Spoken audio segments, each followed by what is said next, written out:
दीपक देता है रोशनी फैलाने की प्रेरणा, फलदायी वृक्ष देता है देने की प्रेरणा, मधुबन देता है महकते रहने की प्रेरणा, महान व्यक्ति देते हैं जीवन जीने की प्रेरणा।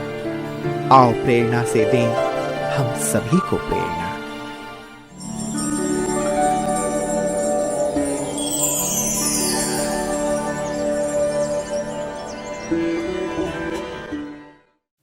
पंजाब राज्य का बरनाला शहर जिला मुख्यालय है। ये शहर 16वीं शताब्दी में बाबा आला सिंह के द्वारा स्थापित किया गया।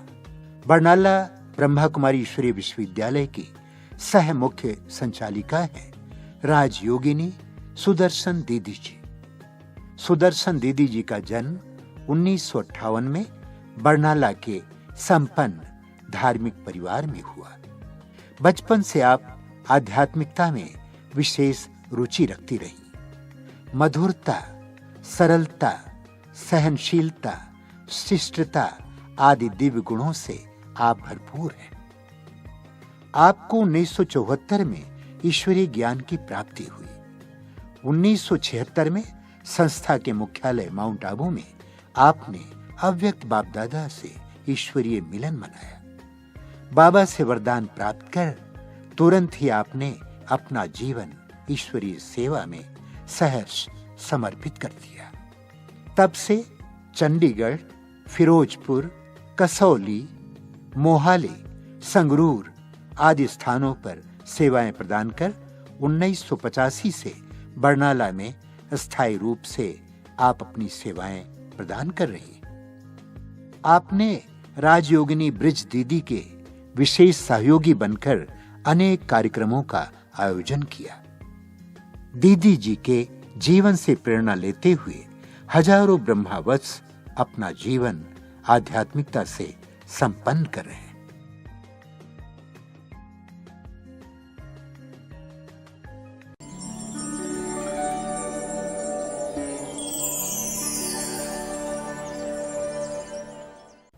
लौकिक में हमारा ब्राह्मण परिवार था, जिसके कारण पहले से ही सभी के सात्विक संस्कार थे और हमारे परिवार के लोग बहुत सभी भोले भाले और सीधे साधे थे। सब सादगी पसंद करते थे और घर में हम 2 बहनें और एक भाई था, जिसमें मैं सबसे बड़ी थी। बाकी हमारी जॉइंट फैमिली होने के कारण हमारा परिवार काफ़ी बड़ा था और गांव में भी कहीं इधर उधर सखियों के पास जाना मुझे अच्छा नहीं लगता था, क्योंकि मैं कुछ धार्मिक विचारों की थी। क्योंकि मैं रोज़ शिव के मंदिर में जाती थी और शिव की पूजा करती थी और व्रत भी रखती थी, जिसके कारण मुझे ऐसे अंदर में तमन्ना थी कि मुझे भगवान से मिलना है और उसको प्राप्त करना है। ऐसे जब मैं 9th क्लास में हुई तो उस समय मेरे को एक क्या कहेंगे कि मेरे भाग्य का सूर्य उदय हुआ, जो मेरे को अंदर में लगन थी ईश्वर को पाने की कि मुझे उससे मिलना है। तो मेरे लौकिक चाचा जी के द्वारा निमित्त बने, उन्होंने मुझे ये ईश्वरीय ज्ञान दिया और वो वहाँ से अपने लौकिक कार्य से छुट्टी लेकर के मिलिट्री में जॉब करते थे, घर पर आए थे।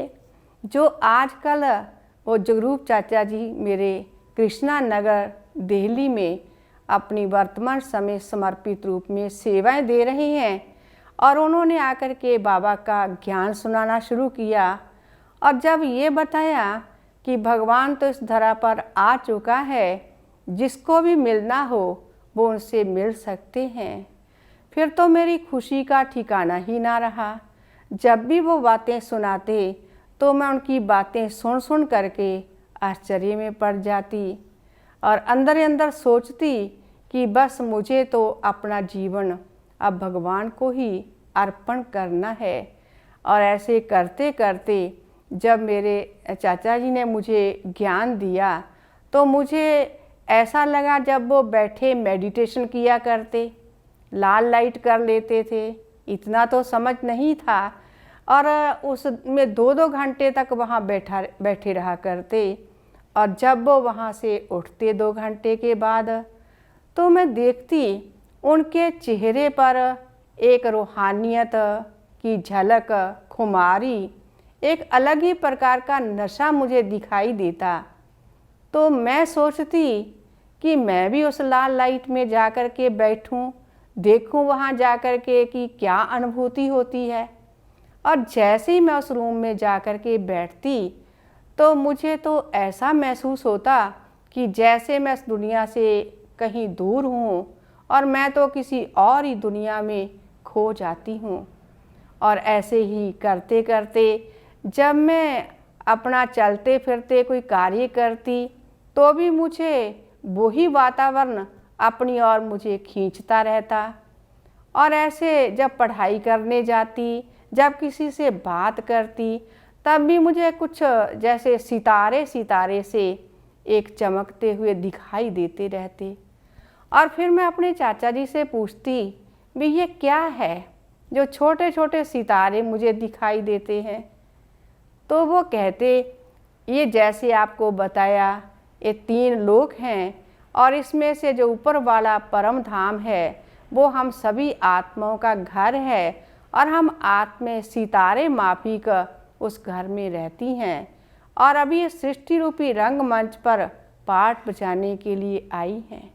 तब थोड़ा बहुत मुझे समझ में आने लगा, क्योंकि उस ढंग से उन्होंने मेरे को कोर्स तो नहीं करवाया जैसे सिस्टोमेटिकली कोर्स करते हैं, लेकिन कई बातें जब वो सुनाते कि शिव शंकर अलग अलग हैं, एक नहीं हैं, और परमात्मा सर्वव्यापी नहीं है, तो ये सारी बातें सुन कर के मेरे को जैसे अंदर से मेरे कपाट खोलते जाते और मेरी लगन बढ़ती जाती। फिर क्या हुआ कि हमारे घर में ही और मेरे एक दूसरे वाले बड़े चाचा जी और चाची जी को भी ज्ञान मिला, और घर में ही हमारे गीता पाठशाला बना दिया। और उस गीता पाठशाला में हम सभी नियम पूर्वक मेडिटेशन भी करते और सभी बाबा की मुरली भी पढ़ते, अमृत वेले का भी बाबा से रूह रिहान करते। तो ऐसे जब वो मुरली पढ़ा करते तो मुझे इतना समय तो नहीं था कि ये मुरली क्या है, और जब वो मुझे सुनाते तो वो कहते भगवान की मुरली है। तो मैं सोचती उसमें वो बताते कि भगवान कहते हैं, भगवानोवाच्य है कि अभी समय बहुत कम है, विनाश होने वाला है, अब घर चलना है, जो करना है सो कर लो। इतना अंदर में मुझे पक्का हो गया। और जब मैं ऐसे अमृत रात्रि को सोती तो उस समय भी मुझे बाबा ने जैसे एक विनाश का दृश्य दिखाया, और वो दृश्य को देख कर के जैसे कि मैं एक अंदर से घबरा सी गई। तो जैसे कोई एक सफ़ेद वस्त्रधारी बूढ़ा बाबा है जो मुझे कह रहा है कि बच्ची घबराने की ज़रूरत नहीं है, मैं तो तेरे साथ हूँ। तो ऐसे लगा कि जैसे मेरा किसी ने हाथ पकड़ लिया हो। तो ऐसे जब मैं ज्ञान में चलती रही, लेकिन मैंने कभी ब्रह्मा कुमारी आश्रम नहीं देखा था। ब्रह्मा कुमारी बहनों को तो देखा था, ब्रह्मा कुमारी बहनों का ज्ञान तो सुना था, लेकिन कभी ब्रह्मा कुमारी आश्रम नहीं देखा था। तो मेरे मन में अंदर में तमन्ना थी कि यहाँ पर बहनें रहती हैं, वो ऐसा कौन सा स्थान है यहाँ मेरे को मौका मिले तो वहाँ मैं पहुँच जाऊँ। लेकिन मेरे माताजी थोड़ा सा मेरे को रोकने वाले थे और मेरे को जल्दी से छुट्टी देने वाले नहीं थे। तो लौकिक में मेरे चाचा जी जो ज्ञान में चलते थे, तो मैंने उनको कहा कि मुझे तो अब सेवा केंद्र पर जाना है और वहाँ जा कर के सेवा करनी है, तो मुझे कैसे भी करके छुट्टी दिलाओ। तो उन्होंने युक्ति रची कि इसको हम 6 मास के लिए चंडीगढ़ में एक सिलाई सीखने के लिए सिखाने के लिए भेज देते हैं। तो उन्होंने हाँ कर दिया, लेकिन मेरी तो खुशी का ठिकाना ना रहा। मुझे तो अंदर में ये खुशी हो गई कि मैं ऐसी बहनों के पास जाऊंगी जो इतनी ऊंची सेवा करती हैं। तो ऐसे उनके जीवन को, जैसे ही मैं उस सेवा केंद्र पर चंडीगढ़ में पहुंची तो वहाँ तो बहनों का काफ़ी संगठन था, और उस संगठन के अंदर जब मैं गई, बहनों से मिली, उस स्थान पर पहुँचते ही मुझे वो पवित्र वातावरण अपनी ओर आकर्षित करने लगा, और मेरे को ये लगा कि मैं तो सचमुच में ही अपने घर में पहुंच गई हूँ, अपने परिवार में पहुंच गई हूँ। और ऐसे वहाँ पर मैंने रहना शुरू किया। तब 1976 में वहाँ चंडीगढ़ में सबसे पहला मेला था, और वहाँ पर खूब सेवाओं का भी चांस था, और वहाँ जो बड़े बड़े महारथी भाई बहनें थे उनके साथ भी मिलने का सुनहरी गोल्डन चांस मेरे को मिला। और मैं तो फिर वहाँ पे सेवा में जुट गई, क्योंकि जैसी भी सेवा मुझे मिलती, जो भी दीदी मुझे सेवा देती, तो मैं कभी ना नहीं करती थी। और मुझे इतना अच्छा लगा कि घर वापिस आने के लिए मेरा फिर से मन ही नहीं करा। आदरणीय आंचल दीदी जी के पास मेरे को रहने का परम सौभाग्य मिला, और वहाँ से ही फिर मैं वहाँ अपने प्यारे बेहद के मधुबन घर में गई। यहाँ पर बाप दादा से मिलने का भी एक मौका था, और जैसी अंदर में इच्छा तो थी, ज्ञान भी समझ लिया था, लेकिन अंदर में एक लगन थी कि भगवान कैसे आते हैं, किस प्रकार से बोलते हैं, कैसे बात करते हैं, तो ये मुझे सब देखना है। तो पांडव भवन में पांव रखते ही मेरे अंदर तो एकदम जैसे शीतलता, शांति, पवित्रता आ गई। और हाथ धो करके जैसे हम सभी स्नान पानी करके जाते हैं, तो मैं पांडव भवन में जो बाबा का कमरा है, यहाँ साकार में बाबा बैठ कर के सभी से मिला करते थे। तो हम वहाँ पर गए, क्योंकि दीदी ने हमें कहा था कि सभी वहाँ बाबा से पहले जा कर के बताना। मैं जब जा कर के वहाँ बैठी तो मुझे अंदर में कुछ दुविधा थी।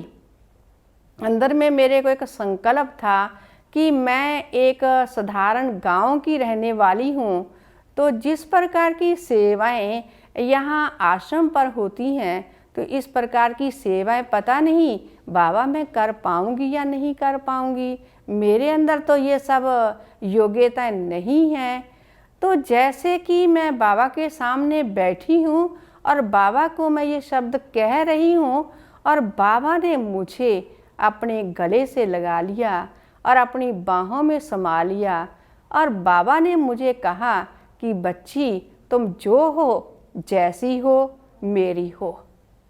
बस बाबा अपने आप ही आपसे सेवाएं जो करानी होगी वो कराता रहेगा। ऐसे करते फिर तो बाबा से भी मिलने का दिन आया, और वो तो फिर बहुत ही एक ऐसा दिन था जिसकी हम तलाश में थे। तो मेडिटेशन हॉल में जब हम जाकर के बैठे, बहुत थोड़े भाई बहनें थे।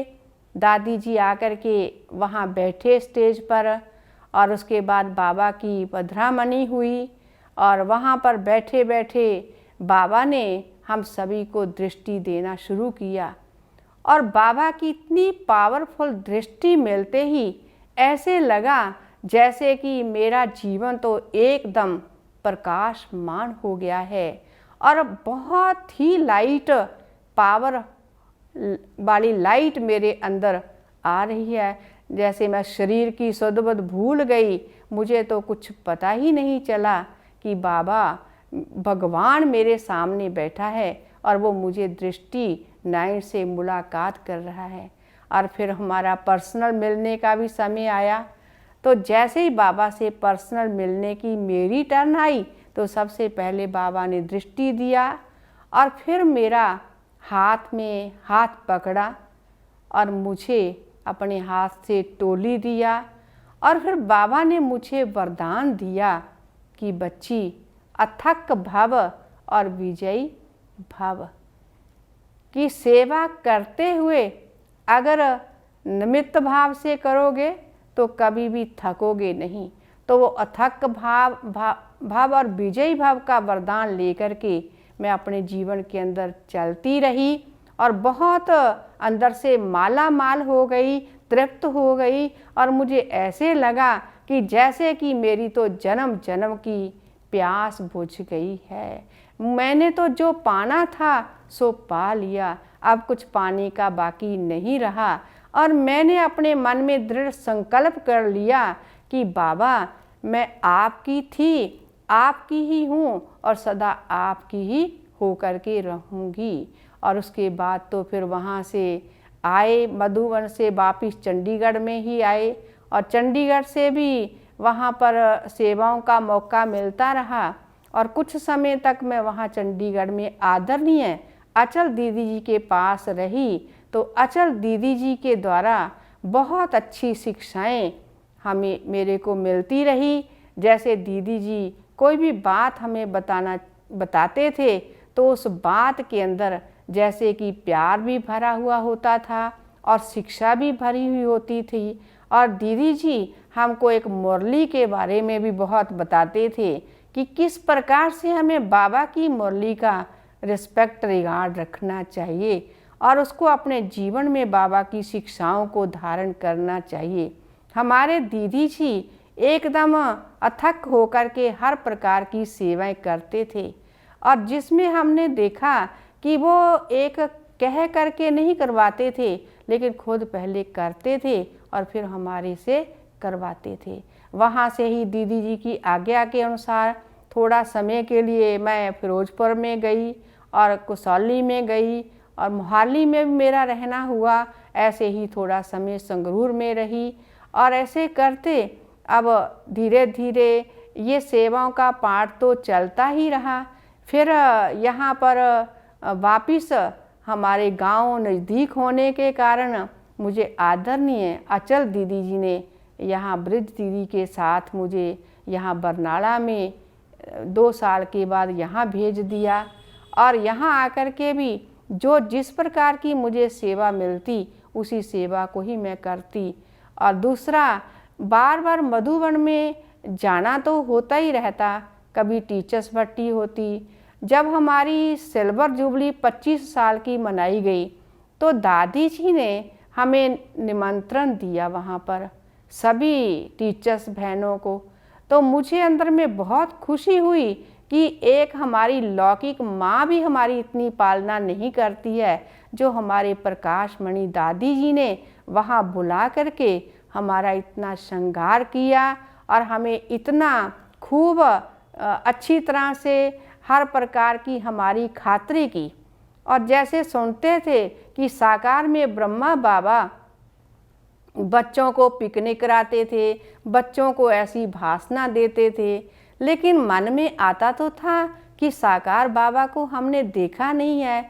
लेकिन ये नहीं मालूम था कि हमारी जो दादियाँ हैं वो साकार ब्रह्मा बाबा के समान बन गई हैं और वो वाले गुण उनके अंदर आ गए थे। और हमारी दादियाँ जब हमारी टीचर्स बहनों की ऐसी कोई भट्टी होती, जब ऐसे प्रोग्राम होते तो दादी जी हमें पिकनिक पर ले जाया करते। और कभी हमारे साथ जब ब्रह्मा भोजन होता तो बैठ कर के सभी दादियाँ ब्रह्मा भोजन भी करती और हमें वो भाषणा देती जो कि हमें सचमुच में ही लगता कि हमारी यही असली माँ है, अलौकिक माँ है, जिसको देख करके हमारी सब प्रकार की इच्छाएं अंदर से ख़त्म हो गई मेरी। तो फिर धीरे धीरे अब फिर मैंने यही अपने मन के अंदर संकल्प किया है कि बस एक बल, एक भरोसा, कितनी भी परिस्थितियां आ जाएं, मैं अपनी स्थिति को कभी भी डामाडोल होने नहीं दूंगी। सदा मैं अपनी स्वस्थिति में रहूंगी।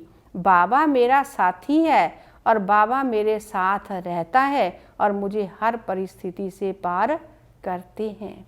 और फिर मेरा पुरुषार्थ सदा यही चलता है, अंदर में यही मेरे को संकल्प रहता है कि किसी भी तरीके से मैं अपने आप को बिजी रखूं, ताकि मुझे इधर उधर आलतू फालतू सोचने का कोई भी समय नहीं मिले, क्योंकि बाबा ने हमें हर प्रकार की सेवा करने का परम सौभाग्य दिया है। बाबा कहते, बच्चे मनसा सेवा नहीं तो वाचा करो, वाचा नहीं तो कर्मणा करो, कर्मणा नहीं तो संबंध संपर्क के द्वारा करो। तो मेरी इस बाबा के यज्ञ में रहते हुए यही विशेष पुरुषार्थ रहता है कि अगर मेरी वाचा की सेवा नहीं होती है कभी, तो मैं मनसा से सेवा जरूर करती रहती हूँ। हर एक आत्मा के प्रति मेरी शुभ भावना और शुभ कामना रहती है। हर एक के प्रति एक रहम की, दया की दृष्टि रहती है। और मुझे अंदर में यही रहता है कि मेरे को कोई कितना भी कुछ कहे, लेकिन मुझे उस बात को फील नहीं करना है, अपना मूड ऑफ नहीं करना है। जैसे बाबा ने कहा है कि बच्चे, तुम्हें किसी की कमजोरी को नहीं देखना है, तुम्हें बस एक साकार ब्रह्मा बाबा को फॉलो करना है, मम्मा को फॉलो करना है। तो इसलिए हमें बाबा और मम्मा को सामने रखते हुए अपनी स्थिति को संपन्न बनाने का, बाप समान बनाने का लक्ष्य रखती हूँ। और ब्राह्मण भाई बहनों के लिए भी मेरा अंदर में यही सबके लिए संदेश है कि जो भी भाई बहनें हैं वो इस समय के अंतिम समय के इशारे को समझते हुए अब अलवेलेपन, आलस को छोड़ करके, बहानेबाजी को छोड़ करके सदैव उमंग उत्साह में रहें और दूसरी आत्माओं को भी उमंग उत्साह दिलाते रहें, आगे बढ़ें और दूसरों को भी आगे बढ़ाते रहें। और बाबा का, बाप दादा का अपनी धारणाओं के द्वारा नाम बाला करें और अपने दिल में बाबा की प्रत्यक्षता का झंडा लहराएं, और फिर ही तो विश्व में बाबा की प्रत्यक्षता का झंडा लहराएगा। यही मेरी हर ब्राह्मण आत्मा के लिए शुभ भावना और शुभकामना है। और लास्ट में मैं यही कहूँगी कि मेरा परम सौभाग्य सबसे यही रहा है कि जो मैं यहाँ बरनाला सेवा केंद्र पर हूँ, अगर मुझे यहाँ आने पर कुछ इतना नहीं आता था तो मेरे आदरणीय ब्रज दीदी ने शुरू से लेकर के मेरे को जो सिखाया वही मैंने सीखा।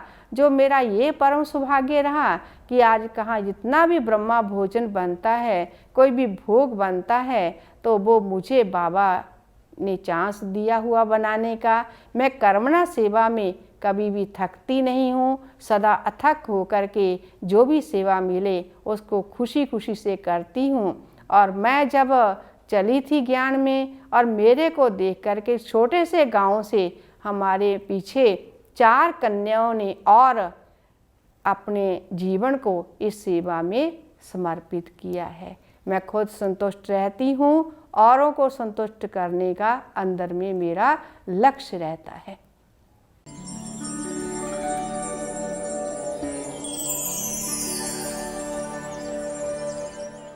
हमारी आश्रम की दीदियाँ प्यार की मूर्त हैं। स्पेशली सुदर्शन दीदी जब हमें योग करवाते हैं तो ऐसे लगता है जैसे प्यार की वर्षा हो रही है। हमें यही सीख मिलती है कि हमें भी सभी से ऐसे ही प्यार करना चाहिए। उनको सेवाएं करते हुए कैसे वो हमेशा अथक और तत्पर रहते हैं सेवा में, और कैसे वो स्नेह और गंभीरता का बैलेंस बना करके चलते हैं सेवा करते टाइम, वो मैंने देखा और उनसे सीखा।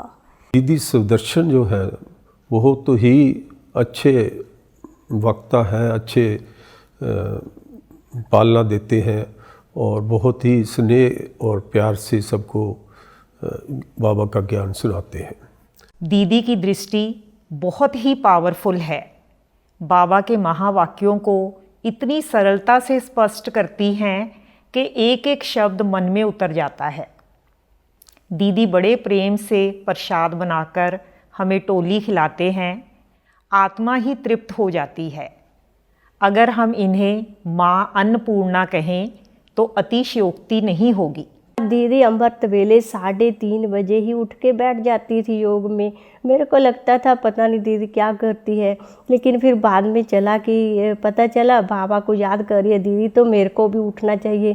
तो धीरे धीरे दीदी को देख करके मेरे को भी प्रेरणा मिली। दीदी हर समय सेवा में बिज़ी रहते हैं, इस चीज़ की परवाह किए बिना कि कोई उनको नोटिस करता है या कि नहीं।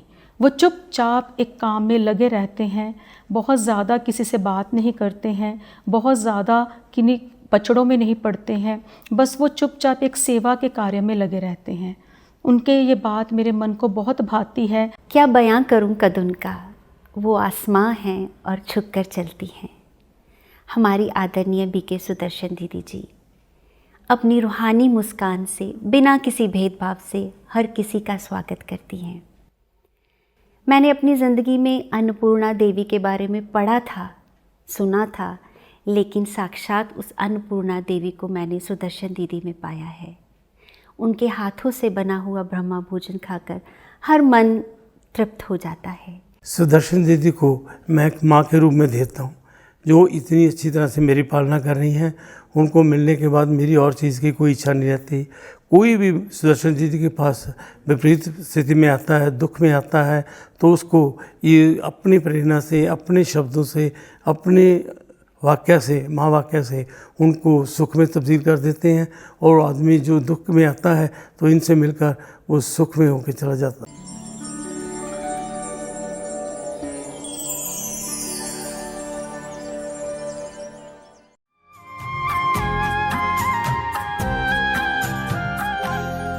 तेरी याद में मैं मगन हो गया हूँ,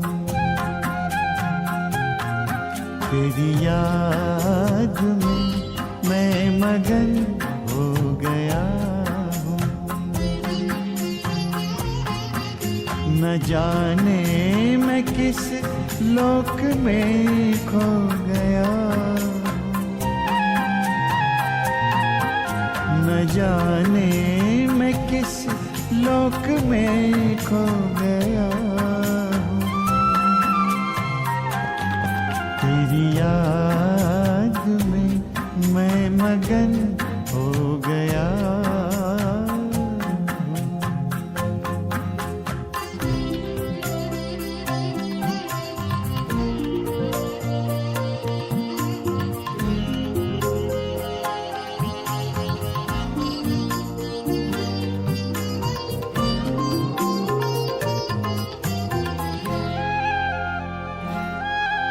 मेरे दिल की बातें तो दिल से सुनता, कहूँ क्या मैं मुख से तो पहले ही सुनता।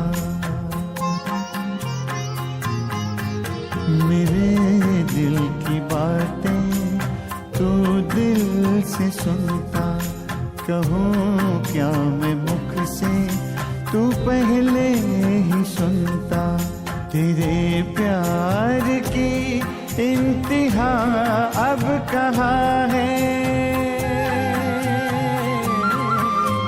गगन से धरा मिल रही ये जहाँ है।